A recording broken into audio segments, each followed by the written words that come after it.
Hello കൂട്ടുകാരെ, welcome to rise to R. നിങ്ങൾ എല്ലാവരും ഒരുപാട് നാളായിട്ട് ചോദിച്ചുകൊണ്ടിരുന്ന ഒരു ചോദ്യത്തിന് ഉത്തരം വന്നിരിക്കുകയാണ്. LBSന്റെ അലോട്ട്മെന്റ് തുടങ്ങി. LBSന്റെ ഒഫീഷ്യൽ നോട്ടിഫിക്കേഷൻ ഗസറ്റ് നോട്ടിഫിക്കേഷൻ അവർ പബ്ലിഷ് ചെയ്തു. അതുകൂടാതെ തന്നെ പത്രത്തിലും അവർ ഈ ഒരു ന്യൂസ് ഹാൻഡ് ഓവർ ചെയ്തിട്ടുണ്ട്. ജൂലൈ 2 തീയതി വരെ ഈ ഒരു ആപ്ലിക്കേഷൻ ഫയൽ ചെയ്യാനായിട്ട് അവസരം ഉണ്ടായിരിക്കുന്നതാണ്. ഈ പോർട്ടൽ ഒഫീഷ്യലി ഓപ്പൺ ആകുന്നത് ജൂൺ 11 തീയതിയാണ്. ഇന്ന് ജൂൺ 10 തീയതിയാണ്. നാളെ, അതായത് ജൂൺ 11 തീയതി ഒഫീഷ്യൽ ആയിട്ട് LBSന്റെ പോർട്ടൽ ഓപ്പൺ ആകും. നാളെ മുതൽ ഈ അപേക്ഷയ്ക്ക് വേണ്ട പേയ്മെന്റുകൾ അടച്ചു തുടങ്ങാവുന്നതാണ്. കേരളത്തിൽ ഏകദേശം 163 നഴ്സിംഗ് കോളേജുകളാണുള്ളത് ഈ LBSന്റെ അണ്ടറിൽ വരുന്ന. ഈ LBSന്റെ അണ്ടറിൽ ഈ എല്ലാ സെൽഫ് ഫിനാൻസിങ് കോളേജുകളിലേക്കും 50% സീറ്റിലേക്ക് LBS മുഖേനയാണ് അലോട്ട്മെന്റ് നടക്കുന്നത്. അതുകൂടാതെ തന്നെ എല്ലാ ഗവൺമെന്റ് കോളേജുകളിലേക്കും, കേരളത്തിൽ എത്ര ഗവൺമെന്റ് കോളേജുകളുണ്ടോ അത്രയും ഗവൺമെന്റ് കോളേജുകളിലേക്ക് BSc നഴ്സിംഗ്, പാരാമെഡിക്കൽ പ്രോഗ്രാമുകൾക്കെല്ലാം LBS ത്രൂ ആണ് നടക്കുന്നത്. അതുകൂടാതെ തന്നെ ഗവൺമെന്റ് അണ്ടർടേക്കിംഗിൽ നടത്തുന്ന കേപ്പ് ഇൻസ്റ്റിറ്റ്യൂഷൻസ് ഉണ്ട്. അതുകൂടാതെ തന്നെ മലബാർ മെഡിക്കൽ കോളേജിന്റെ അണ്ടറിലുള്ള നഴ്സിംഗ് കോളേജ് ഉണ്ട്. ഇവിടെ എല്ലാം LBS ത്രൂ ആണ് അലോട്ട്മെന്റ് നടക്കുന്നത്. ഈ അലോട്ട്മെന്റുകൾ അതുകൊണ്ട് തന്നെ കേരളത്തിലെ നഴ്സിംഗ് പാരാമെഡിക്കൽ രംഗത്തെ ഏറ്റവും പ്രധാനപ്പെട്ട അഡ്മിഷൻ അലോട്ട്മെന്റ് പ്രോസസ്സ് LBS ആണ്.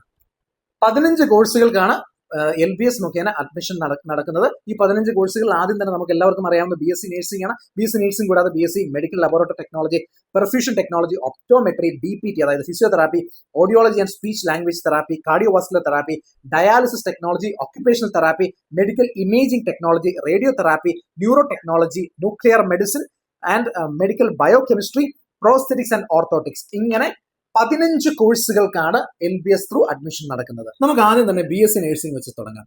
BSc നഴ്സിംഗിന്റെ ഗവൺമെന്റ് കോളേജുകൾ നമുക്ക് 14 എണ്ണം ഉണ്ട്. ആലപ്പുഴ, കണ്ണൂർ, കോഴിക്കോട്, കോട്ടയം, തൃശൂർ, ട്രിവാൻഡ്രത്ത് 2 ക്യാമ്പസുകളുണ്ട്. അതിൽ 90 സീറ്റ് മെയിനിലും 100 സീറ്റ് അനക്സിലുമാണുള്ളത്.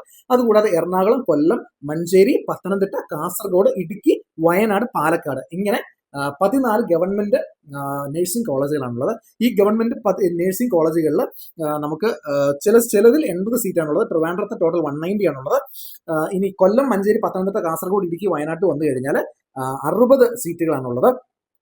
പാലക്കാട് 100 സീറ്റ് ഉണ്ട്. അതിൽ 40 സീറ്റ് ഷെഡ്യൂൾഡ് കാസ്റ്റ് കമ്മ്യൂണിറ്റിക്ക് വേണ്ടി പ്രത്യേകം റിസർവ് ചെയ്തിട്ടാണ് പാലക്കാട് ചെയ്തിരിക്കുന്നത്. അതുകൊണ്ട് തന്നെ ഷെഡ്യൂൾഡ് കാസ്റ്റ് SC കാറ്റഗറിയിലുള്ളവർ പാലക്കാട് ഒരു പ്രയോറിറ്റി നൽകി അവരുടെ ആ ഒരു ലിസ്റ്റിൽ പ്രിപ്പയർ ചെയ്യുന്ന സമയത്ത് കൊടുത്തു കഴിഞ്ഞു കഴിഞ്ഞാൽ അവർക്ക് പ്രത്യേക ആ ഒരു പരിഗണനയോട് കൂടി തന്നെ പാലക്കാട് കൂടുതൽ ആനുകൂല്യങ്ങൾ ലഭിക്കുന്നതാണ്. ഈ 14 നഴ്സിംഗ് കോളേജുകളിലേക്കുള്ള മുഴുവൻ സീറ്റുകളിലേക്കും LBS മുഖേനയാണ് അഡ്മിഷൻ പ്രോസസ്സ് നടക്കുന്നത്. അതുകൂടാതെ മലബാർ ക്യാൻസർ സെന്ററിന്റെ അണ്ടറിൽ institute of nursing science and research ഉണ്ട്. അതായത് മലബാർ ക്യാൻസർ സെന്ററിന്റെ നഴ്സിംഗ് കോളേജ്. ഈ നഴ്സിംഗ് കോളേജിലേക്കുള്ള മുഴുവൻ NRI, അതുകൂടാതെ തന്നെ മെറിറ്റ് സീറ്റുകൾ, ടോട്ടൽ 40 സീറ്റുകളാണുള്ളത്. ഈ 40 സീറ്റുകളിലേക്കും LBS മുഖേനയാണ് അഡ്മിഷൻ അലോട്ട്മെന്റുകൾ നടക്കുന്നത്. അതുകൂടാതെ സിമറ്റ് കോളേജ് ഉണ്ട്. സിമറ്റ് എറണാകുളം, മലമ്പുഴ, ട്രിവാൻഡ്രം, കാസർഗോഡ്, വർക്കല, നെയ്യാറ്റിൻകര, നൂറനാട്, ധർമ്മടം, തളിപ്പറമ്പ്, കോന്നി, മലപ്പുറം, കൊല്ലം, അതായത് കൊല്ലം, ഈ ഇത്രയും സ്ഥലങ്ങളിലേക്കുള്ള സിമറ്റ് കോളേജുകളിലേക്കുള്ള മുഴുവൻ സീറ്റുകളിലേക്കും LBS മുഖേനയാണ് അലോട്ട്മെന്റ് BSc നഴ്സിംഗ് പ്രോഗ്രാമിന് നടക്കുന്നത്. അതുകൂടാതെ CPAS കോളേജുകളുണ്ട്. നമ്മൾ CPASനെ പറ്റി വളരെ ഡീറ്റെയിൽ ആയിട്ട് നമ്മളൊരു വീഡിയോ ചെയ്തിട്ടുണ്ടായിരുന്നു. ആ വീഡിയോ ഞാനിവിടെ കൊടുക്കുന്നതായിരിക്കും. ഈ CPASന്റെ ചില കോളേജുകളിലേക്ക്, അതായത് പത്തനംതിട്ട, കോട്ടയം, കൂത്താട്ടുകുളം, അതുകൂടാതെ CPAS ക്യാമ്പസുകളിൽ പത്തനംതിട്ടയിൽ ചുട്ടിപ്പാറയിലുള്ള കോളേജിലേക്ക്, അതുകൂടാതെ കോട്ടയത്ത് ഗാന്ധിനഗർ, പാല, അതുകൂടാതെ കൂത്താട്ടുകുളത്ത് മണിമലക്കുന്ന്, പുതുപ്പള്ളി, ഇടുക്കി, അതായത് നെടുങ്കണ്ടത്തുള്ള ഇടുക്കി ക്യാമ്പസ്, ഇത്രയും സ്ഥലങ്ങളിലെ CPAS കോളേജുകളിൽ 50% സീറ്റ്സ് LBS ത്രൂ. അതുകൂടാതെ ബാക്കിയുള്ള CPAS കോളേജുകളുണ്ട്. ബാക്കിയുള്ള കൊട്ടാരക്കര, കാഞ്ഞിരപ്പള്ളി, സീതത്തോട് എന്നീ CPAS കോളേജുകളുടെ മുഴുവൻ സീറ്റ്സും LBS ത്രൂ ആണ് അലോട്ട്മെന്റ് നടക്കുന്നത്. അതുകൂടാതെ നമ്മുടെ കേപ്പ് ഉണ്ട്, cooperative academy of professional education. ആ കേപ്പിന്റെ അണ്ടറിൽ 3 കോളേജുകളാണുള്ളത്. ആലപ്പുഴ, പത്തനാപുരം, ആറന്മുള. ഈ 3 കോളേജുകളിലേക്ക് മുഴുവൻ സീറ്റുകളിലേക്കും LBS ത്രൂ ആണ് നടക്കുന്നത്. നമ്മുടെ സഹകരണ വകുപ്പിന്റെ അണ്ടറിലുള്ള സഹകരണ കോപ്പറേറ്റീവ് നഴ്സിംഗ് കോളേജുകളാണ് ഈ 3 എണ്ണം. ഇനി അടുത്തത് വരുന്ന സെൽഫ് ഫിനാൻസിംഗ് കോളേജുകളാണ്. സെൽഫ് ഫിനാൻസിംഗ് കോളേജുകളിലെ 50% സീറ്റ് LBS ത്രൂ, ബാക്കി 50% സീറ്റ് ഈ പറഞ്ഞതുപോലെ പല മാനേജ്മെന്റ് അസോസിയേഷൻസ് അല്ലെങ്കിൽ കോളേജുകൾ നേരിട്ട് നടത്തുന്ന അഡ്മിഷൻ പ്രോസസ് ത്രൂ ആണ് നടത്തുന്നത്. പ്രൈവറ്റ് മേഖലയിൽ പകുതി സീറ്റ് LBS ത്രൂ ആണ്. ബാക്കി പകുതി സീറ്റ് വരുന്നത് PNC MAC അല്ലെങ്കിൽ ANCS FNCK തുടങ്ങിയ അസോസിയേഷൻസ് ത്രൂ ആണ് ബാക്കി അലോട്ട്മെന്റുകൾ നടക്കുന്നത്. ഇന്നലെ PNC MACന്റെ അലോട്ട്മെന്റ് പ്രോസസ് തുടങ്ങിയിട്ടുണ്ടായിരുന്നു. നമ്മൾ അതേപറ്റി ഒരു ഡീറ്റെയിൽഡ് വീഡിയോ ഓൾറെഡി ചെയ്തിട്ടുണ്ട്. ആ വീഡിയോ ഞാനിവിടെ മുകളിൽ കൊടുക്കുന്നതായിരിക്കും. നിങ്ങൾക്ക് അത് റെഫർ ചെയ്യാവുന്നതാണ് PNC MACനെ പറ്റി മനസ്സിലാക്കുന്നതായിട്ട്. കാരണം LBSലേക്ക് ഇനി കുറച്ചും കൂടെ കോമ്പറ്റീഷൻ കുറവായിരിക്കും PNC MACലേക്കും ANCS FNCKയിലേക്കും ഒക്കെ വരുമ്പോഴേക്കും. അപ്പോൾ നമ്മൾ അതുകൂടെ മനസ്സിലാക്കി, ഒരു കോമ്പറ്റീഷൻ റേഞ്ച് കൂടെ മനസ്സിലാക്കി വേണം ചെയ്യാനായിട്ട്. LBSൽ ഏകദേശം 5000 സീറ്റ് ഉണ്ട് എന്നുള്ളതാണ് LBSൽ ഏറ്റവും വലിയ അഡ്വാൻറ്റേജ് വരുന്നത്. 5000ഓളം സീറ്റ് ഉണ്ട്. അപ്പോൾ 5000ഓളം സീറ്റിന് വേണ്ടി കഴിഞ്ഞ വർഷം അപ്ലൈ ചെയ്ത് 1 ലക്ഷത്തോളം കുട്ടികളാണ്. നമ്മൾ മനസ്സിലാക്കേണ്ട കാര്യം, അപ്ലൈ ചെയ്യുന്നതിൽ 20ൽ ഒരാൾക്ക് മാത്രമാണ് കിട്ടിയത്. ഈ കിട്ടിയതെല്ലാം മെറിറ്റ് അടിസ്ഥാനത്തിലും അതുകൂടാതെ തന്നെ റിസർവേഷൻ ബേസ്ഡ് കമ്മ്യൂണിറ്റി അടിസ്ഥാനത്തിലുമാണ് കിട്ടിയിരിക്കുന്നത്. LBSൽ ഒരുപാട് റിസർവേഷൻ സാധ്യതകളുണ്ട്. റിസർവേഷൻ സാധ്യതകൾ കൃത്യമായ ഡോക്യുമെന്റേഷൻ ഉണ്ടെങ്കിൽ അത് നമുക്ക് കൈപ്പറ്റാവുന്നതാണ്. LBS എപ്പോഴും പറയുന്നത് പ്രോപ്പർ ഡോക്യുമെന്റേഷൻ ആണ്. അതിനെ സപ്പോർട്ട് ചെയ്യാനായിട്ടുള്ള എവിഡൻസ്, ആ എവിഡൻസിന് കൃത്യമായ വാലിഡിറ്റി ഉണ്ടായിരിക്കണം. ഈ കാര്യങ്ങൾ ഉണ്ടെങ്കിൽ LBS ത്രൂ നമുക്ക് BSc നഴ്സിംഗ് പാരാമെഡിക്കൽ പ്രോഗ്രാമുകൾക്ക് അപ്ലൈ ചെയ്യാവുന്നതാണ്. നമുക്ക് എലിജിബിലിറ്റിയിലേക്ക് കടക്കാം. LBSൽ അപ്ലൈ ചെയ്യുന്നതിന് ആരാണ് എലിജിബിൾ? LBSൽ അപ്ലൈ ചെയ്യുന്നതിന് ഇന്ത്യൻ സിറ്റിസൺ ആയിരിക്കണം. അതുകൂടാതെ ആ ഒരു വ്യക്തി കേരളീയനായിരിക്കണം. He should be a Keralite. അതാണ് ആദ്യത്തെ അടിസ്ഥാന എലിജിബിലിറ്റി ആയിട്ട് പറയുന്നത്. ഇപ്പൊ കേരളത്തിൽ വർക്ക് ചെയ്യുന്ന നമ്മുടെ നാഷണൽ സർവീസ് കോട്ടയിൽ പെടുന്ന സിവിൽ സർവൻസ് ഉൾപ്പെടെയുള്ളവരുടെ മക്കളെ കേരളീയരായിട്ട് പരിഗണിക്കാമെന്നുള്ള ഗവൺമെന്റ് ഓർഡർ നിലവിലുണ്ട്.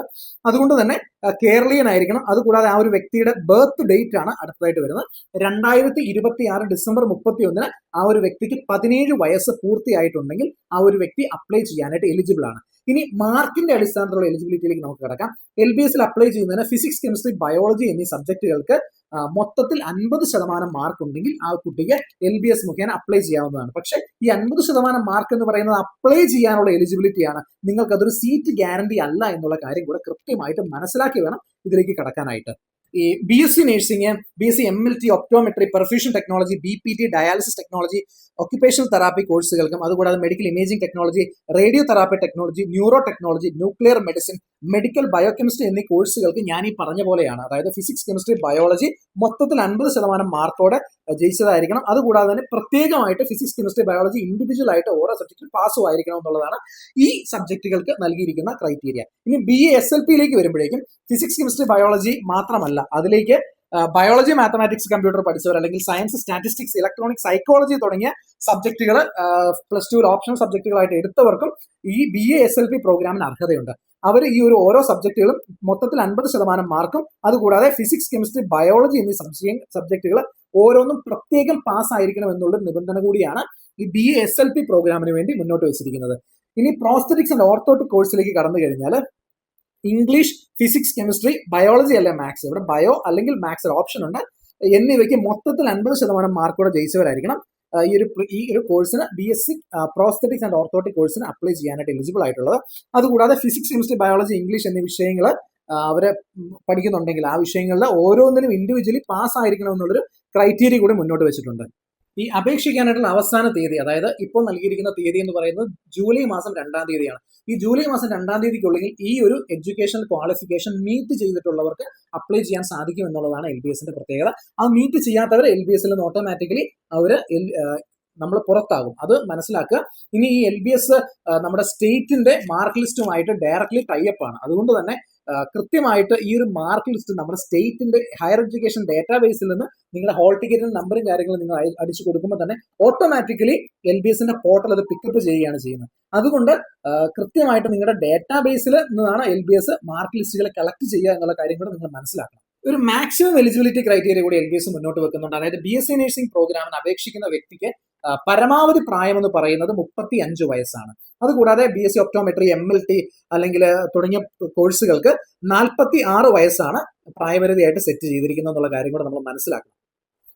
ഇതിന്റെ ആപ്ലിക്കേഷൻ ഫീസിലേക്കാണ് നമ്മൾ അടുത്തായിട്ട് കാണാനായിട്ട് പോകുന്നത്. LBSന്റെ application fee general, SC, BC കാറ്റഗറീസിന്, അതായത് ജനറൽ മറ്റ് പിന്നോക്ക വിഭാഗങ്ങൾക്ക് 800 രൂപയും scheduled caste, scheduled tribe, SC, ST വിഭാഗങ്ങൾക്ക് 400 രൂപയുമാണ്. ഇനി ഇൻ സർവീസ് ആയിട്ടുള്ള വ്യക്തികളുടെ മക്കൾക്കും ഈ 400 രൂപ ആപ്ലിക്കബിൾ ആണ്. പക്ഷേ അവർ പ്രോപ്പർ ഡോക്യുമെന്റേഷൻസ് സബ്മിറ്റ് ചെയ്യേണ്ടതാണ്. ഇപ്പോൾ നമ്മൾ SC, ST കാറ്റഗറിക്ക് പ്രോപ്പർ ഡോക്യുമെന്റേഷൻസ് ആവശ്യമാണ്. നമ്മൾ അടുത്തതായിട്ട് കാണാനായിട്ട് പോകുന്നതാണ് LBS അലോട്ട്മെന്റ് പ്രോസസ്സിൽ ഏറ്റവും പ്രധാനപ്പെട്ട കാര്യം, പ്രോപ്പർ ഡോക്യുമെന്റേഷൻ. ഞാൻ ഈ വീഡിയോയിൽ പലതവണ അത് എടുത്ത് പറയുന്നുണ്ടായിരുന്നു, ഡോക്യുമെന്റേഷന്റെ കാര്യങ്ങൾ. ഡോക്യുമെന്റേഷനിൽ പ്രധാനമായിട്ട് നമ്മൾ ശ്രദ്ധിക്കേണ്ട കാര്യങ്ങളെ പറ്റിയൊക്കെ.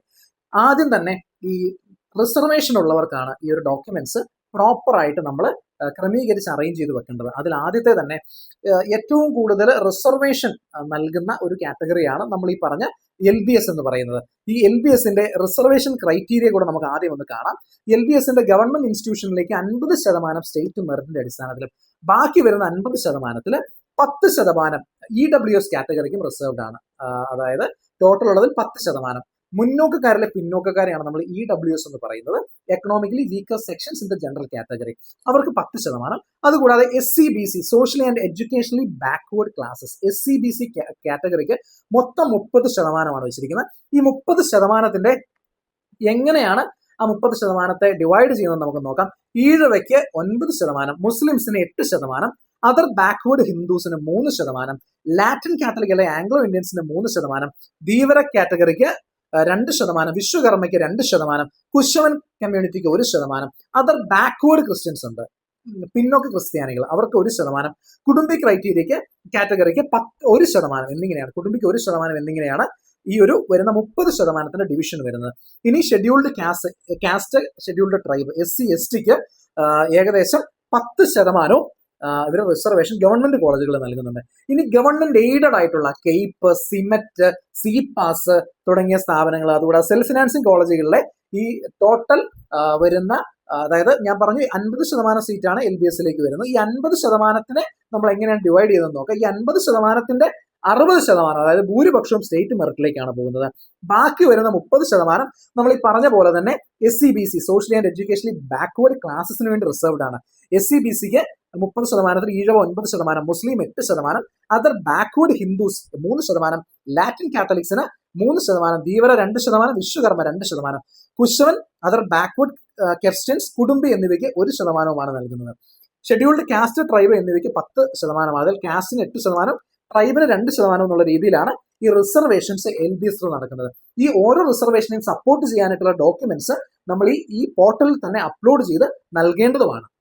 സംവരണ ആനുകൂല്യങ്ങൾ, അതായത് ഈ പറഞ്ഞ പോലെ റിസർവേഷൻസ് LBSന്റെ നട്ടലാണ്. ഈ റിസർവേഷൻസ് അതിന്റെ ആനുകൂല്യങ്ങൾ കൈപ്പറ്റണമെന്നുണ്ടെങ്കിൽ നമ്മൾ പ്രോപ്പർ ആയിട്ട് ഡോക്യുമെന്റേഷൻ വേണം. അതിൽ ആദ്യത്തെ തന്നെ SCBC, socially and educationally backward ക്ലാസസിന് SCBCക്കും അതുകൂടാതെ തന്നെ അതർ എലിജിബിൾ കാറ്റഗറീസ്, അതായത് OEC വിഭാഗങ്ങളിൽപ്പെട്ടവർക്കും സർക്കാർ ആവശ്യങ്ങളിൽ നിന്ന് റവന്യൂ ഡിപ്പാർട്ട്മെന്റിന്റെ കയ്യിൽ നിന്ന് നോൺ ക്രീമി ലെയർ സർട്ടിഫിക്കറ്റ് കൈപ്പറ്റേണ്ടതാണ്.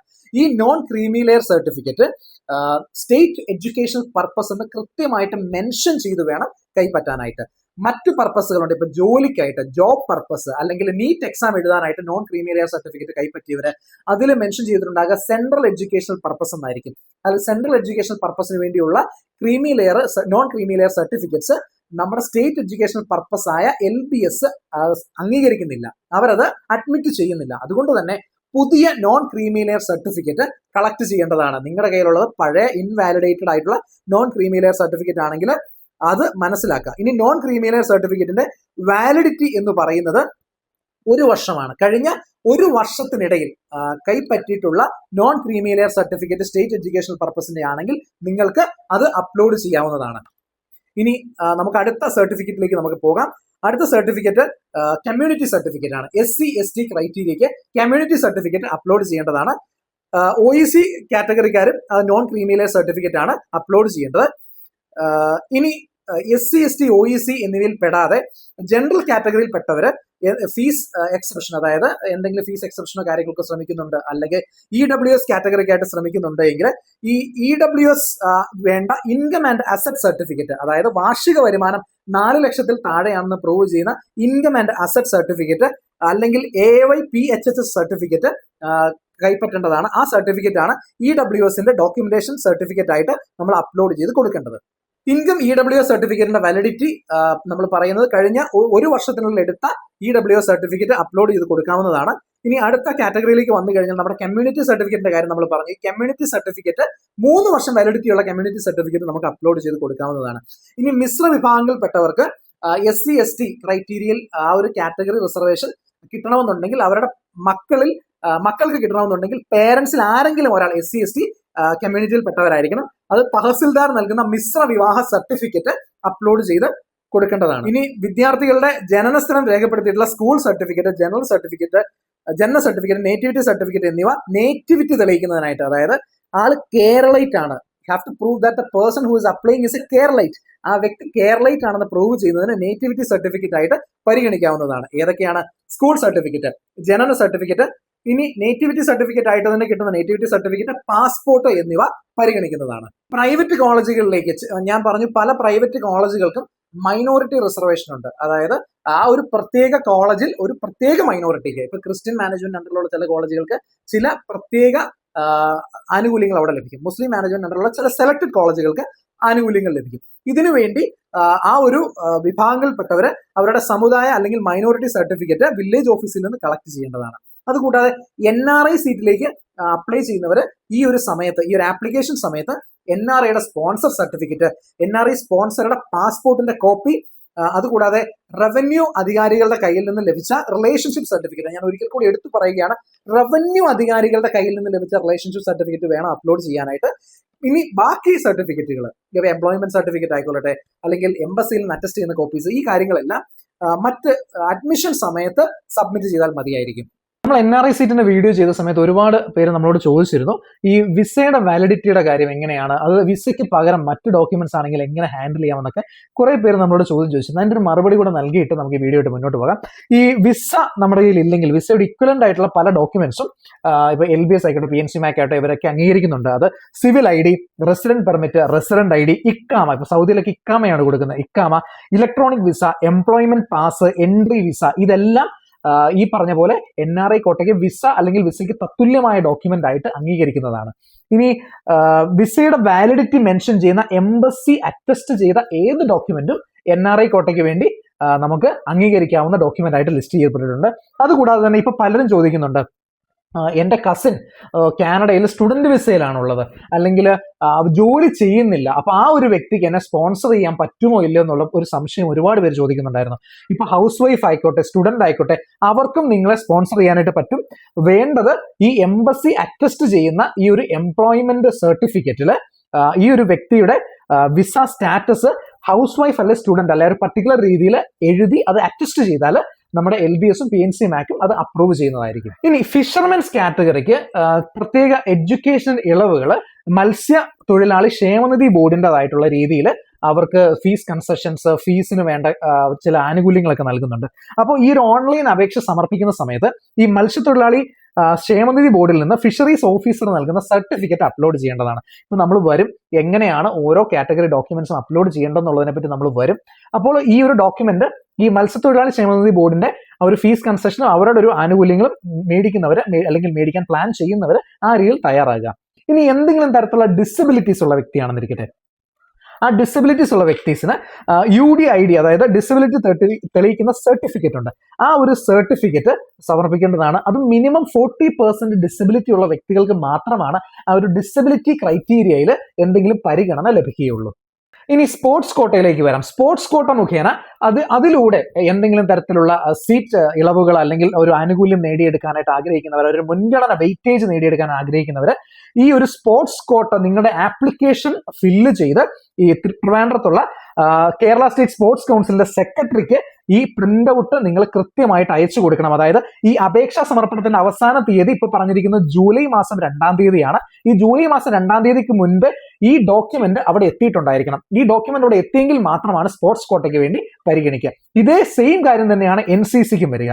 ഇപ്പോൾ ഡെപ്യൂട്ടി ഡയറക്ടർ ജനറൽ NCCക്ക് ഈ ഒരു ഡോക്യുമെന്റ്, നിങ്ങളുടെ ഈ ഒരു പ്രിന്റ് ഔട്ട് വിത്ത് ഡോക്യുമെന്റ് NCCക്ക് എന്തെങ്കിലും തരത്തിലുള്ള വെയിറ്റേജ് അല്ലെങ്കിൽ ആ ഒരു NCC കോട്ടയിൽ നിങ്ങൾക്ക് LBSലൂടെ എന്തെങ്കിലും അലോട്ട്മെന്റോ കാര്യങ്ങളോ കിട്ടാനായിട്ട് നിങ്ങൾ ആഗ്രഹിക്കുന്നുണ്ടെങ്കിൽ അത് NCC ഡയറക്ടർ ജനറലിലേക്ക്, ഡെപ്യൂട്ടി ഡയറക്ടർ ജനറൽ NCC കേരളയ്ക്ക് നിങ്ങളുടെ ഡോക്യുമെന്റും കാര്യങ്ങളും അയച്ചു കൊടുക്കുക. അല്ലാത്ത പക്ഷം NCC കോട്ടയിലേക്ക് നിങ്ങളുടെ സീറ്റുകൾ അല്ലെങ്കിൽ നിങ്ങളെ പരിഗണിക്കുന്നതല്ല. എക്സ് സർവീസ്മെൻ കോട്ടയിൽ ഒരുപാട് കുട്ടികൾ നമ്മൾക്ക് നമ്മുടെ ചാറ്റ് ബോക്സിൽ മെസ്സേജ് അയക്കുന്നുണ്ടായിരുന്നു. എക്സ് സർവീസ്മെൻ കോട്ടയ്ക്ക് PNC MAC ഒക്കെ ആപ്ലിക്കബിൾ ആണോ, AMCS FNCക്ക് ആപ്ലിക്കബിൾ ആണോ എന്ന് ചോദിച്ചാൽ AMCS FNCക്കോ PNC MAC ഒന്നും എക്സ് മിലിറ്ററി കോട്ടയ്ക്ക് ആപ്ലിക്കബിൾ അല്ല. പക്ഷേ എക്സ് മിലിറ്ററി കോട്ട കൃത്യമായിട്ട് പാലിച്ച് അവർക്ക് പരിഗണന നൽകുന്നത് LBS ആണ്. ഈ LBSന്റെ ആപ്ലിക്കേഷൻ പോർട്ടലിൽ ഇപ്പോൾ എക്സ് സർവീസ്മെൻ ആണെങ്കിൽ അല്ലെങ്കിൽ ഏതെങ്കിലും സർവീസിലിരിക്കുന്ന സമയത്ത് എന്തെങ്കിലും കാരണവശാൽ മിസ്സിംഗ് ആയോ ഡിസേബിൾ ആയോ മരണപ്പെടുകയോ ചെയ്ത വ്യക്തികളുടെ മക്കൾക്ക് അല്ലെങ്കിൽ എക്സ് സർവീസ്മെൻ ആളുകളുടെ മക്കൾക്ക് കൃത്യമായ പരിഗണന നൽകുന്നുണ്ട്. അതുകൂടാതെ സെർവിംഗ് ഡിഫൻസ് പേഴ്സണലിന്റെ മക്കൾക്കും അതുപോലെ തന്നെ ഇന്ത്യൻ എയർഫോഴ്സിലും എല്ലാം ചില പ്രത്യേക പരിഗണനകൾ LBS നൽകുന്നുണ്ട്. ഇതിന് വേണ്ടത് നമ്മൾ കൃത്യമായിട്ടുള്ള ഡോക്യുമെന്റേഷൻ ആണ്. ഇതിൽ വേണ്ട ഡോക്യുമെന്റ് എന്ന് പറയുന്നത് സ്റ്റേറ്റ് അല്ലെങ്കിൽ ജില്ല വെൽഫെയർ ഓഫീസറുണ്ട്, സൈനിക് വെൽഫെയർ ഓഫീസറുണ്ട്. വെൽഫെയർ ഓഫീസറുടെ കയ്യിൽ നിന്ന് ഈ കുട്ടി ഒരു എക്സ് സർവീസ്മെന്റെ അല്ലെങ്കിൽ സെർവിംഗ് ഡിഫൻസ് പേഴ്സണലിന്റെ അല്ലെങ്കിൽ മിസ്സിംഗ് ആയിട്ടുള്ള അല്ലെങ്കിൽ കിൽഡ് ആയിട്ടുള്ള ഒരു ഡിഫൻസ് പേഴ്സണലിന്റെ മകൻ അല്ലെങ്കിൽ വാർഡാണ് എന്ന് പ്രൂവ് ചെയ്യുന്ന certificate within less than 6 months old ആയിരിക്കണം. അതായത് 6 മാസത്തെ ആ ഒരു പഴക്കം മാത്രമേ ആ ഒരു ഡോക്യുമെന്റ് ഉണ്ടാകാൻ പാടുള്ളൂ. ആ ഒരു ഡോക്യുമെന്റ് അപ്ലോഡ് ചെയ്ത് ആ ഒരു എലിജിബിലിറ്റി അല്ലെ ആ ഒരു വെയിറ്റേജ് നമുക്ക് കരസ്ഥമാക്കാനായിട്ട് സാധിക്കുന്നതാണ്. സ്റ്റേറ്റ് മെറിറ്റിന്റെ കാര്യം നമ്മൾ പറഞ്ഞു. നമ്മൾ ഒരു പെർസെൻറ്റേജ് കണക്കിന് എത്ര പെർസെൻറ്റേജ് റിസർവേഷൻ ഏതൊക്കെ കാറ്റഗറിക്കാണ് നമ്മൾ എക്സ്പ്ലെയിൻ ചെയ്തിരുന്നു. ഈ സ്റ്റേറ്റ് മെറിറ്റ് പ്യുവർലി മെറിറ്റിന്റെ അടിസ്ഥാനത്തിലായിരിക്കും. അവിടെ മറ്റു തരത്തിലുള്ള റിസർവേഷൻസോ കാര്യങ്ങളോ ഒന്നും അതിന് പ്രയോറിറ്റൈസ് ചെയ്യപ്പെടുന്നില്ല. ആ പ്രയോറിറ്റൈസ് ചെയ്യപ്പെടുന്ന എത്ര ശതമാനമാണ് ഈ പറയുന്ന റിസർവേഷൻസിന് വേണ്ടി നീക്കി വെച്ചിരിക്കുന്നത് ആ പെർസെൻറ്റേജ് മാത്രമായിരിക്കും ഈ പറയുന്ന റിസർവേഷൻ വരുന്ന കുട്ടികൾക്ക് പ്രയോറിറ്റി ലഭിക്കുന്നത്. സ്റ്റേറ്റ് മെറിറ്റിൽ എപ്പോഴും മെറിറ്റിന്റെ ബേസിസിൽ പ്യുവർ മെറിറ്റ് മാത്രമായിരിക്കും അതിൽ കണക്കാക്കുന്നത്. SC/ST റിസർവേഷനിലേക്ക് വന്നു കഴിയുമ്പോൾ SC/ST ഇപ്പോൾ 10 സീറ്റുകളാണ് SC/ST റിസർവേഷനിൽ ഉള്ളതെന്നിരിക്കട്ടെ. ആ 10 സീറ്റുകളിൽ അല്ലെ 10% സീറ്റുകളിൽ ഇപ്പം ഷെഡ്യൂൾഡ് കാസ്റ്റിന് 8ഉം ഷെഡ്യൂൾഡ് ട്രൈബിന് 2ഉമാണ്. ഇപ്പോൾ ഷെഡ്യൂൾഡ് കാസ്റ്റിന്റെ സീറ്റുകൾ ഇപ്പം 8 പേരിൽ 8 വന്നില്ല, 7 ഉള്ളൂ എന്നുണ്ടെങ്കിൽ ബാക്കി വരുന്ന ഒരു സീറ്റ് ഈ പറഞ്ഞതുപോലെ ഷെഡ്യൂൾഡ് ട്രൈബിലേക്കായിരിക്കും പോകുന്നത്. ഇപ്പോൾ ഷെഡ്യൂൾഡ് കാസ്റ്റോ ഷെഡ്യൂൾഡ് ട്രൈബോ ഈ ഒരു സീറ്റ് ഫില്ല് ചെയ്യാനായിട്ടില്ലെങ്കിൽ അതർ എലിജിബിൾ കാറ്റഗറീസ് ഇതിലേക്ക് ഫില്ല് ആകുന്നതാണ്. എങ്ങനെയാണ് ഈ LBS പോർട്ടലിലേക്ക് അപ്ലൈ ചെയ്യുന്നത്? ഈ LBS ആപ്ലിക്കേഷന്റെ സ്റ്റെപ്സ് എന്തൊക്കെയാണ്? ഇതാണ് നമ്മൾ ഇനി അടുത്തായിട്ട് കാണാനായിട്ട് പോകുന്നത്. ഈ LBS അപ്ലൈ ചെയ്യുന്ന www.lbscenter.kerala.gov.in എന്ന് പറയുന്ന വെബ്സൈറ്റിലാണ്. ഈ ഒരു ലിങ്ക് നമ്മുടെ ഡിസ്ക്രിപ്ഷനിൽ നമ്മൾ കൊടുക്കുന്നതായിരിക്കും. അപ്പോൾ നിങ്ങൾ ആ ഒരു ലിങ്കിൽ കയറി LBS ആപ്ലിക്കേഷന് വേണ്ടി നൽകാനായിട്ട് ശ്രമിക്കുക. ഏറ്റവും നല്ലത് ഒരു ഡെസ്ക്ടോപ്പ് അല്ലെ ഒരു ലാപ്ടോപ്പിലൂടെ ഇത് ചെയ്യുന്നതാണ്. ഇപ്പോൾ നിങ്ങൾ മൊബൈൽ ഫോണിലൂടെ ചെയ്ത് കഴിഞ്ഞാൽ ചില പ്രാക്ടിക്കൽ ഡിഫിക്കൽട്ടീസ് ഉണ്ട് കംപ്ലീറ്റ് ആകുന്നത്. അതുകൊണ്ട് ഞാൻ എപ്പോഴും റെക്കമെൻഡ് ചെയ്യുന്നത് ഒരു ഡെസ്ക്ടോപ്പ് അല്ലെ ലാപ്ടോപ്പിലൂടെ ഈ ഒരു ആപ്ലിക്കേഷൻ ചെയ്യുക എന്നുള്ളതാണ്. ഇപ്പോൾ ജനറൽ കാൻഡിഡേറ്റ്സിന് 800 രൂപയും SC/ST കാറ്റഗറീസിന് 400 രൂപയുമാണ് പറയുന്നത്. ഈ ഒരു വെബ്സൈറ്റിലേക്ക് നിങ്ങൾ ചെന്ന് കഴിയുമ്പോൾ വെബ്സൈറ്റിൽ നിങ്ങൾക്ക് സെൻട്രലൈസ്ഡ് അലോട്ട്മെന്റ് മെഡിക്കൽ എന്ന് പറഞ്ഞൊരു ഓപ്ഷൻ കാണും. ആ സെൻട്രലൈസ്ഡ് അലോട്ട്മെന്റ് മെഡിക്കലിൽ ക്ലിക്ക് ചെയ്യുമ്പോൾ സെൻട്രലൈസ്ഡ് അലോട്ട്മെന്റ്സ് ആൻഡ് അനൗൺസ്മെന്റ് എന്ന് പറഞ്ഞ ഓപ്ഷൻ ഉണ്ടല്ലോ. Professional degree in nursing and allied health sciences എന്ന് പറഞ്ഞ ഓപ്ഷൻ നിങ്ങൾക്ക് കാണാനായിട്ട് സാധിക്കും. ഈ ഒരു ഓപ്ഷൻ വെച്ചിട്ടാണ് നിങ്ങൾ ഈ ഒരു LBS വെബ്സൈറ്റിൽ നിങ്ങളുടെ ആപ്ലിക്കേഷനും കാര്യങ്ങളും ചെയ്യേണ്ടത്. ഇതിൻ്റെ ഒരു വളരെ ഡീറ്റെയിൽഡ് ആയിട്ടുള്ള കാര്യങ്ങൾ ഞങ്ങൾ നിങ്ങൾക്ക് ഇൻഫർമേഷൻസ് വരുന്ന വീഡിയോസിൽ നിങ്ങൾക്ക് നൽകുന്നതായിരിക്കും. ഇപ്പോൾ നിങ്ങൾ വേണ്ട ഡോക്യുമെന്റ്സും കാര്യങ്ങളും കൃത്യമായിട്ട് കളക്ട് ചെയ്യുക എന്നുള്ളതാണ് ഈ ആദ്യത്തെ 1 അല്ലെങ്കിൽ 2 ദിവസങ്ങളിൽ നിങ്ങൾ ചെയ്യേണ്ടത്. കൃത്യമായിട്ട് ക്രോണോളജിക്കൽ ഓർഡറിൽ എല്ലാ ഡോക്യുമെന്റ്സും വേണ്ട രീതിയിൽ കളക്ട് ചെയ്യുക. കാരണം ഡോക്യുമെന്റേഷൻ വളരെ പ്രധാനമാണ്. ഇനി വളരെ ശ്രദ്ധിക്കേണ്ട ഒരു കാര്യം, PNC മാർക്ക് പോലെ ആദ്യം അപ്ലൈ ചെയ്യുന്നവർക്ക് ഒരു ടൈ വന്നാൽ മുൻഗണനയൊന്നും ഈ ഒരു LBSൽ ഇല്ല. അതുകൊണ്ട് തന്നെ ഈ ഒരു ഡെഡ് ലൈനിന് മുന്നേ നിങ്ങൾ ആപ്ലിക്കേഷൻ കംപ്ലീറ്റ് ചെയ്യുക. അയക്കേണ്ട ഡോക്യുമെന്റ്സ് ഏതെങ്കിലും അയക്കേണ്ടതായിട്ടുണ്ടെങ്കിൽ സ്പോർട്സ് കോട്ട NCCക്കൊക്കെ അയക്കേണ്ടതായിട്ടുണ്ടെങ്കിൽ അയക്കുക. നിങ്ങൾ ന്യൂ രജിസ്ട്രേഷൻ ക്ലിക്ക് ചെയ്ത് നിങ്ങളുടെ പേഴ്സണൽ ഡേറ്റ കാര്യങ്ങളെല്ലാം എൻ്റർ ചെയ്യുക. ഈ ഒരു പേഴ്സണൽ ഡേറ്റ എല്ലാം എൻ്റർ ചെയ്തതിന് ശേഷം നിങ്ങൾക്ക് ഫീസ് അടയ്ക്കാനായിട്ടുള്ള ഒരു ഓപ്ഷൻ വരും. ഫീസ് അടയ്ക്കാനായിട്ട് ഞാൻ എപ്പോഴും റെക്കമെൻഡ് ചെയ്യുന്നത് നിങ്ങൾ ഓൺലൈനായിട്ട് ഫീ പേ ചെയ്യുന്നതാണ്. ഓൺലൈനായിട്ട് ഫീ പേ ചെയ്താൽ അപ്പം തന്നെ അതിന് കൺഫർമേഷൻ നിങ്ങൾക്ക് ലഭിക്കുന്നതാണ്. ആ കൺഫർമേഷൻ വെച്ച് നിങ്ങൾക്ക് മുൻപോട്ടുള്ള ബാക്കി ഡോക്യുമെന്റ് അപ്ലോഡിങ്ങും ബാക്കി എന്തൊക്കെ ഡേറ്റ ആണോ അല്ലെങ്കിൽ എന്തൊക്കെ കാര്യങ്ങളാണോ നിങ്ങൾക്ക് ഫില്ല് ചെയ്യാനായിട്ടുള്ളത് അതെല്ലാം തുടർന്ന് ഫില്ല് ചെയ്ത് മുന്നോട്ട് പോകാനായിട്ട് സാധിക്കുന്നതാണ്. പക്ഷേ ഇപ്പോൾ LBSന്റെ മറ്റൊരു ഓപ്ഷനാണ് ഫെഡറൽ ബാങ്കിന്റെ ശാഖകളിലൂടെ ചെല്ലാൻ കോപ്പി എടുത്ത് ഫെഡറൽ ബാങ്കിൽ കൊണ്ടുപോയി അത് വെച്ച് ഫീസ് അടയ്ക്കുക എന്നൊരു ഓപ്ഷൻ കൂടിയുണ്ട്. പക്ഷേ ഈ ഒരു മെത്തേഡിലൂടെ നമ്മൾ ഫീസ് അടച്ചു കഴിഞ്ഞാൽ ഇതിന്റെ കൺഫർമേഷൻ നമുക്ക് ലഭിക്കാനായിട്ട് ഒരു 24 മുതൽ 48 മണിക്കൂർ സമയം ഉണ്ടാകും. ആ ഒരു സമയം കഴിഞ്ഞിട്ട് നിങ്ങൾക്ക് ബാക്കി ഈ ആപ്ലിക്കേഷനും കാര്യങ്ങളും ഫില്ല് ചെയ്യാനായിട്ട് സാധിക്കുകയുള്ളൂ എന്നൊരു പരിമിതിയുണ്ട്. അപ്പോൾ അതുകൊണ്ട് ഞാൻ എപ്പോഴും റെക്കമെൻഡ് ചെയ്യുന്നത് ഓൺലൈനായിട്ട് ഫീ പേ ചെയ്യാനായിട്ടാണ്. ഇനി ഏതൊക്കെ ഡോക്യുമെന്റുകളാണ് മാൻഡേറ്ററി ആയിട്ട് LBS പോർട്ടലിൽ അപ്ലോഡ് ചെയ്യേണ്ടതെന്ന് നമുക്കൊന്ന് കാണാം. ആദ്യം തന്നെ നിങ്ങളുടെ ഡേറ്റ് ഓഫ് ബർത്ത് പ്രൂവ് ചെയ്യുന്നതിനുള്ള ഡോക്യുമെന്റ് ആണ്. അത് പ്രിഫറബിളി നിങ്ങളുടെ 10ാം ക്ലാസ്സിലെ മാർക്ക് ലിസ്റ്റ്, അതായത് CBSE സ്റ്റേറ്റ് സിലബസോ SLC എന്തോ ആയിക്കളുടെ നിങ്ങളുടെ 10ാം ക്ലാസ്സിലെ മാർക്ക് ലിസ്റ്റ് ആണ് റെക്കമെൻഡ് ചെയ്യുന്നത്. അല്ലെങ്കിൽ അതിനോട് തത്തുല്യമായിട്ടുള്ള ഏത് ഡോക്യുമെന്റ് നിങ്ങൾക്ക് ഡേറ്റ് ഓഫ് ബർത്ത് പ്രൂവ് ചെയ്യുന്നതിനായിട്ട് അപ്ലോഡ് ചെയ്യാം. അപ്പോൾ ഒന്നാമത്തെ document date of birth prove ചെയ്യുന്ന സർട്ടിഫിക്കറ്റ് ആണ്. രണ്ടാമത്തെ മാൻഡേറ്ററി ഡോക്യുമെന്റ് എന്ന് പറയുന്നത് നേറ്റിവിറ്റി പ്രൂവ് ചെയ്യുന്ന സർട്ടിഫിക്കറ്റ്സ് ആണ്. അത് ഐദർ ബർത്ത് സർട്ടിഫിക്കറ്റ് ആകാം, അല്ലെങ്കിൽ SSLC സർട്ടിഫിക്കറ്റിന്റെ കോപ്പി ആകാം, അല്ലെങ്കിൽ പാസ്പോർട്ടിൽ നിങ്ങളുടെ പ്ലേസ് ഓഫ് ബർത്ത് സ്പെസിഫൈ ചെയ്യുന്ന ആ ഒരു പേജ് നിങ്ങൾക്ക് സബ്മിറ്റ് ചെയ്യാം. ഇത് സെൽഫ് അറ്റസ്റ്റ് ചെയ്ത് സബ്മിറ്റ് ചെയ്താൽ മതിയായിരിക്കും. അടുത്തത് scanned copy off mark list of qualifying examination. ഇപ്പോൾ നിങ്ങൾ 12ാം ക്ലാസ്സിലെ മാർക്ക് വെച്ചിട്ടാണ് നിങ്ങൾ LBSന് അപ്ലൈ ചെയ്യാൻ പോകുന്നത്. CBSE ആയിക്കോട്ടെ, ICC ആയിക്കോട്ടെ, സ്റ്റേറ്റ് സിലബസ് ആയിക്കോട്ടെ, ഏതാണെങ്കിലും ആ ഒരു ക്വാളിഫയിങ് എക്സാമിനേഷൻ്റെ മാർക്ക് ലിസ്റ്റാണ് നിങ്ങൾ അപ്ലോഡ് ചെയ്ത് കൊടുക്കേണ്ടത്. ഇപ്പോൾ സ്റ്റേറ്റ് സിലബസ് കുട്ടികളാണെങ്കിൽ നിങ്ങൾ നിങ്ങളുടെ ആ ഒരു രജിസ്റ്റർഡ് നമ്പറും കാര്യങ്ങളും അപ്ലോഡ് ചെയ്ത് കൊടുത്താൽ ഓട്ടോമാറ്റിക്കലി നിങ്ങളുടെ ആ ഒരു മാർക്ക് LBSൽ പിക്കപ്പ് ആയി വരും. അപ്പോൾ ആ ഒരു രീതിയിലാണ് LBSന്റെ സോഫ്റ്റ്വെയർ നിങ്ങളുടെ മാർക്ക് ഡേറ്റാ ബേസുമായിട്ട് ലിങ്ക്ഡ് ആയിട്ടാണ് ചെയ്തിരിക്കുന്നത്. അപ്പോൾ നിങ്ങൾക്ക് ആ ഒരു രീതിയിൽ ക്രമീകരിക്കാവുന്നതാണ്. എന്തെങ്കിലും തരത്തിലുള്ള സ്പെഷ്യൽ റിസർവേഷൻ നിങ്ങൾക്കുണ്ടെങ്കിൽ, ഇപ്പോൾ sports quota, NCC, serving defence persons, ex servicemen quota തുടങ്ങിയവ എന്തെങ്കിലും ഉണ്ടെങ്കിൽ അതിൻ്റെ ഡോക്യുമെന്റ്സ് ഇതിൽ അപ്ലോഡ് ചെയ്ത് കൊടുക്കേണ്ടതാണ്. അടുത്തതായിട്ട് വരുന്നത് ഇൻകം സർട്ടിഫിക്കറ്റ് ആണ്. ഇപ്പോൾ EWS കാറ്റഗറിയിലാണ് നിങ്ങൾ വരുന്നതെങ്കിൽ EWS കാറ്റഗറിക്ക് 4 ലക്ഷം രൂപയിൽ താഴെ വരുമാനം ഉണ്ടായിരിക്കണം എന്നാണ് പറയുന്നത്. അപ്പോൾ EWS കാറ്റഗറി റിലേറ്റഡ് ആയിട്ടുള്ള നിങ്ങളുടെ ഇൻകം സർട്ടിഫിക്കറ്റ് കാര്യങ്ങൾ ആ റിലേറ്റഡ് ആയിട്ടുള്ള ഡോക്യുമെന്റ്സ് നിങ്ങൾ സബ്മിറ്റ് ചെയ്യേണ്ടതാണ്. അടുത്ത ഡോക്യുമെന്റ് എന്ന് പറയുന്നത് കമ്മ്യൂണിറ്റി സർട്ടിഫിക്കറ്റ് ആണ്. ഇത് ഒരു മാൻഡേറ്ററി ഡോക്യുമെന്റ് ആണ്. കാരണം SC/ST ക്രൈറ്റീരിയ ആണ് നിങ്ങൾ ഫോളോ ചെയ്യുന്നതെന്നുണ്ടെങ്കിൽ, അല്ലെങ്കിൽ SC/ST റിസർവേഷൻ ആണ് നിങ്ങൾ ക്ലെയിം ചെയ്യാനായിട്ട് ഉദ്ദേശിക്കുന്നതെന്നുണ്ടെങ്കിൽ തഹസിൽദാർ സർട്ടിഫൈ ചെയ്തിട്ടുള്ള ഈ ഒരു കമ്മ്യൂണിറ്റി സർട്ടിഫിക്കറ്റ് നിങ്ങൾക്ക് ആവശ്യമാണ്. കമ്മ്യൂണിറ്റി സർട്ടിഫിക്കറ്റ് ഇല്ല എന്നുണ്ടെങ്കിൽ ഈ ഫീസ് അടയ്ക്കാനായിട്ട് നിങ്ങൾക്ക് സാധിക്കില്ല. കാരണം നോർമലി 800 രൂപയാണ്, SC/STക്ക് 400 രൂപയുള്ളൂ. ഈ SC/ST എന്ന് നിങ്ങൾ രജിസ്റ്റർ ചെയ്യുന്ന സമയത്ത് കൃത്യമായിട്ട് പൂരിപ്പിച്ചില്ല എന്നുണ്ടെങ്കിൽ ഫീ പേ ചെയ്യുന്ന സമയത്ത് അത് 400ന്റെ സ്ഥാനത്ത് 800 ആയിരിക്കും നിങ്ങൾക്ക് ഫീ പേ ചെയ്യാനായിട്ട് ഓട്ടോമാറ്റിക്കലി അവിടെ വരുന്നത്. ഇനി SCBC അല്ലെങ്കിൽ OEC കാറ്റഗറി ആണെന്നിരിക്കട്ടെ, socially and educationally backward categories അല്ലെങ്കിൽ അതർ എലിജിബിൾ കാൻഡിഡേറ്റ്സ് അല്ലെങ്കിൽ കാറ്റഗറീസ് ആണെങ്കിൽ അവിടെ non creamy layer certificate upload ചെയ്ത് കൊടുക്കേണ്ടതാണ്. ആ non creamy layer certificate state educational പർപ്പസിന് വേണ്ടിയുള്ളതായിരിക്കണം. അത് കൺസേൺഡ് വില്ലേജ് ഓഫീസർ ആ കമ്മ്യൂണിറ്റി റിസർവേഷൻ ക്ലെയിംസിന് വേണ്ടി ഇഷ്യൂ ചെയ്യുന്നതായിരിക്കണം. അപ്പോൾ ഈ ഡോക്യുമെന്റ് ആണ് അടുത്തതായിട്ടുള്ളത്. ഇനി SC/ST ക്രൈറ്റീരിയയ്ക്ക് വേണ്ടി ആരെങ്കിലും പേരൻസിൽ ആരെങ്കിലും ഒരാൾ SC/ST കാറ്റഗറിയിൽ നിന്നിട്ട് ആ ഒരു പേരൻസിന്റെ ബേസിസിൽ SC/ST ക്ലെയിം ചെയ്യാനായിട്ട് ഉദ്ദേശിക്കുന്നുണ്ടെങ്കിൽ പേരൻസിന്റെ ഇന്റർകാസ്റ്റ് മാരേജ് സർട്ടിഫിക്കറ്റ് ആവശ്യമാണ്. ഇനി അതുപോലെ തന്നെ ഞാൻ ആദ്യം സൂചിപ്പിച്ചതുപോലെ തന്നെ person with disabilities district medical ബോർഡിന്റെ കയ്യിൽ നിന്ന് മെഡിക്കൽ സർട്ടിഫിക്കറ്റ് കൈപ്പറ്റേണ്ടതാണ്. അത് അപ്ലോഡ് ചെയ്ത് കൊടുക്കേണ്ടതാണ്. ഇനി അടുത്ത കാറ്റഗറി NRIs ആണ്. NRIസിന് സ്പെസിഫൈഡ് ആയിട്ടുള്ള ഡോക്യുമെന്റ്സ് NRIസും അപ്ലോഡ് ചെയ്ത് കൊടുക്കേണ്ടതാണ്. നിങ്ങൾ ഡോക്യുമെന്റ് സബ്മിറ്റ് ചെയ്തതിന് ശേഷം അടുത്തതായിട്ട് സംഭവിക്കാനായിട്ട് പോകുന്ന ഒരു ഇനീഷ്യൽ സ്ക്രീനിങ് ആണ്. ഈ ഇനീഷ്യൽ സ്ക്രീനിങ്ങിൽ നിങ്ങൾക്കുള്ള റിസർവേഷൻ ക്ലെയിംസ്, നിങ്ങളുടെ അക്കാഡമിക് ഡീറ്റെയിൽസ് കാര്യങ്ങളെല്ലാം LBS സെന്റർ സ്ക്രൂട്ടനൈസ് ചെയ്യും. LBS സെന്റർ സ്ക്രൂട്ടനൈസ് ചെയ്തിട്ട് നിങ്ങൾക്ക് വേണ്ട മാർക്കിന്റെ നോർമലൈസേഷനും കാര്യങ്ങളും എല്ലാം നടത്തി LBS സെന്ററിൽ വെരിഫിക്കേഷന് വേണ്ടി ഇത് പബ്ലിഷ് ചെയ്യും. ഈ വെരിഫിക്കേഷൻ പബ്ലിഷ് ചെയ്യുന്ന സമയത്ത് നിങ്ങൾക്ക് എന്തെങ്കിലും കറക്ഷനോ കാര്യങ്ങളോ ഈ ഒരു ഡോക്യുമെന്റ്സിൽ ഉണ്ടായെന്നുണ്ടെങ്കിൽ ആ കറക്ഷന് വേണ്ടി ഒരു കറക്ഷൻ വിൻഡോ ഓപ്പൺ ചെയ്തു തരും. ഈ കറക്ഷൻ വിൻഡോയുടെ സമയത്ത് ഇവിടെയാണ് ഇംപ്രൂവ്മെന്റ് അപ്ലൈ ചെയ്യുന്ന കുട്ടികൾ ശ്രദ്ധിക്കേണ്ട കാര്യം. ഇംപ്രൂവ്മെന്റിന്റെ മാർക്ക് ലിസ്റ്റ് ആ സമയത്ത് വന്നിട്ടുണ്ട് എന്നുണ്ടെങ്കിൽ ഇംപ്രൂവ്മെന്റിന്റെ മാർക്ക് ലിസ്റ്റ് നിങ്ങൾക്ക് ചേഞ്ച് ചെയ്യാനായിട്ടുള്ള ഒരു ഓപ്ഷൻ LBS ആ സമയത്ത് തന്നിട്ടുണ്ടെങ്കിൽ, ശ്രദ്ധിക്കുക, ആ സമയത്ത് തന്നിട്ടുണ്ടെങ്കിൽ നിങ്ങൾക്ക് ആ സമയത്ത് ഇംപ്രൂവ്മെന്റ് മാർക്ക് ലിസ്റ്റ് ആഡ് ചെയ്ത് കൊടുത്ത് അത് വെരിഫൈ ചെയ്ത് നിങ്ങളുടെ മാർക്ക് ഒരു ഹയർ ചാൻസ് ഇൻക്രീസ് ചെയ്യാവുന്നതാണ്. പക്ഷെ കഴിഞ്ഞ വർഷം സംഭവിച്ചൊരു കാര്യമുണ്ട്. കഴിഞ്ഞ വർഷം ഇംപ്രൂവ്മെന്റ് മാർക്ക് ലിസ്റ്റ് താമസിച്ചാണ് വന്നത്. അതുകൊണ്ട് കുട്ടികൾക്ക് ഇംപ്രൂവ്മെന്റ് മാർക്ക് ലിസ്റ്റ് LBSൽ ആഡ് ചെയ്യാനായിട്ടുള്ള ഒരു സാഹചര്യം ഉണ്ടായില്ല. അതുകൊണ്ട് പക്ഷെ അത് കുറച്ച് മുന്നോട്ട് പോയെങ്കിലും പല കേസ് ഉൾപ്പെടെയുള്ള കാര്യങ്ങളിലേക്ക് പോയെങ്കിലും അത് സംഭവിച്ചില്ല. പക്ഷെ ഈ വർഷം കുറച്ചുകൂടെ താമസിച്ചാണ് LBSന്റെ ഈ ഒരു ആപ്ലിക്കേഷൻ പ്രോസസ്സ് നടന്നു വന്നുകൊണ്ടും തന്നെ ഈ ഒരു നിങ്ങളുടെ ഒരു കറക്ഷൻ ഫേസിന് ഈ ഇംപ്രൂവ്മെന്റിന്റെ മാർക്ക് ആഡ് ചെയ്യാനായിട്ടുള്ള സാധ്യത മുന്നേക്ക് ഉണ്ടാകാം. അപ്പൊ അത് മനസ്സിലാക്കി അതിനുവേണ്ട കാര്യങ്ങൾ ചെയ്യുക. അപ്പോൾ കറക്ഷൻ ഫേസ് ആണ് അടുത്തതായിട്ട് നടക്കാനായിട്ട് പോകുന്നത്.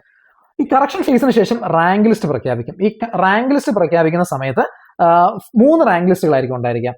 BSc nursing, perfusion technology, cardiovascular therapy, dialysis technology, BOT, optometry, imaging technology, radiotherapy technology, neuro technology, nuclear medicine, medical biochemistry.